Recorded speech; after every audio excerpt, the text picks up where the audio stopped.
Alhamdulillah Rabbil Alamin. Wassalatu wassalam ala Rasulillahil Karim. Amma ba'd. Assalamualaikum warahmatullahi wabarakatuh. Una sa lahat, puriin at pasalamatan ng Allah Subhanahu wa Ta'ala.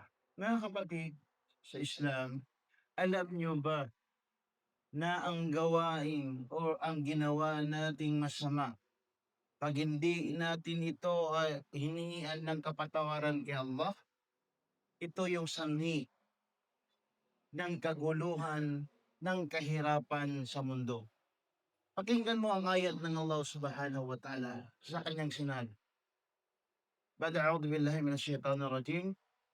Bismillahirrahmanirrahim. Zaharul fasadu fil barri wal bahr bima kasabat aydin nas liyudhiqahum ba'da alladhi 'amilu la'allahum yarji'un.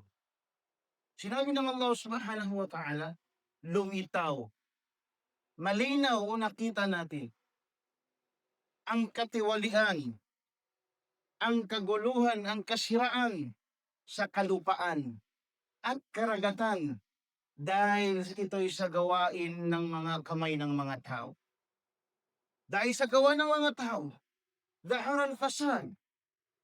Ang fasad dito, sinabi ng mufassirin, ng mga ulama, ang fasad, ito yung mga kaguluhan, kawalan ng respeto, pagnanakaw, pagpatayan, pagzizina, pag-inom ng alak, lahat ng mga masasamang gawain. Ang fasad, ito ay dahilan sa mga gawain ng mga tao. Dahil nagkagulo, dahil ganito, nagpadala ang Allah ng lindol, nagpadala ng tsunami, nagpadala ng tornado, ng ipo-ipo. Ito'y dahilan sa mga kasalanan ng mga tao. Liyudhikahum ba'da alladhi 'amilu, upang ipalasap ni Allah sa kanila ang bunga ng kanilang mga ginagawa. La'allahum yarji'un, upang sila ay bumalik sa tamang landas. Upang sila ay bumalik sa Allah Subhanahu wa Ta'ala. Ipapakita ni Allah ang bunga ng kanilang gawaing masama. Magpapadala siya ng kahirapan. Magpapadala siya ng sakuna upang ma-realize ng tao. Upang siya ay makapag-isip sa Allah Subhanahu wa Ta'ala na ang kanyang kasalanan pala ay yun ang dahilan kung bakit nagpababa ang Allah ng parusa sa mga tao. Tingnan mo ito na nakwento na natin. Sa kapanahon ni Musa alayhis salam, yung Banu Israel, walang ulan. Ilang taon walang ulan, namatay ang kanilang hayop, namatay ang kanilang mga pananim. Nagtungo sila kay Musa alayhis salam. Sabi niya, Musa, humingi ka sa iyong Panginoon na tayo ay paulalan. Dahil tayo ay naghihirap na wala ng tubig, namatay na ang lahat ng mga hayop. Pumunta si Musa alayhis salam at mga libo-libong daan na Banu Israel sa Sahara, yung patag. Doon humingi sila sa Allah Subhanahu wa Ta'ala. Hinihingi ni Musa alayhis salam na sana'y paulanan, pero walang umulan. Sabi ng Allah kay Musa, ya Musa, hindi abdi. May isang alipin ako na nakasali sa inyo. Nakasali sa inyo, nakasalango sa inyo. 60 taon na hindi siya nagsujud sa akin. Ni minsan hindi siya nagsujud sa akin. Hindi nagsampahayang.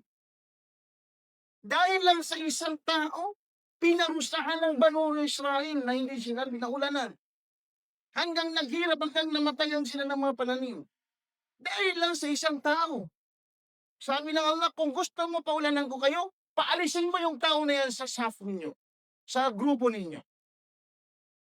Tinawag ni Musa alayhis salam, sabi ni Musa, yung boses ko hindi, baka iniabot sa kanya. Sabi ng Allah, if'al ma tu'mar wa alayna al-balag. At kami na magpapaambot ng boses mo sa tao na yun. Sumigaw si Musa, ako na ikaw na isang alipin ng Allah. Ilang taon, tagal ka nilikha ni Allah, hindi ka nagsusod sa kanya, umalis ka na dahil ikaw ang dahilan bakit hindi tayo pinaulanan. Walang umalis, pero nagsisi yung isang tao na yun. dahil siya pala ang pinarigan ng Allah Subhanahu wa Ta'ala. Hanggang humingi siya ng tawbah na sincerity, patako. Hindi nagtagal, umulan, binaulan ng Allah Subhanahu dahil sa pagtawbah niya. Sabi ni Musa, "Ya Allah, ipakita mo sa akin ng tao na yon." Sabi ng Allah Subhanahu wa Ta'ala, siya ay gumawa ng kasalanan na tinago ko ang kanyang kasalanan. Ngayon siya ay nagtawbah, ilalantad ko pa ba sa inyo? So sabi ng Allah, hindi ko na ilalantad. So, ang makukuha nating aral dito mga kapatid sa Islam, ang kasalanan ng isa ay madadamay ang lahat. Madadamay ang lahat. At inshallah ito, continue natin. Assalamualaikum warahmatullahi wabarakatuh.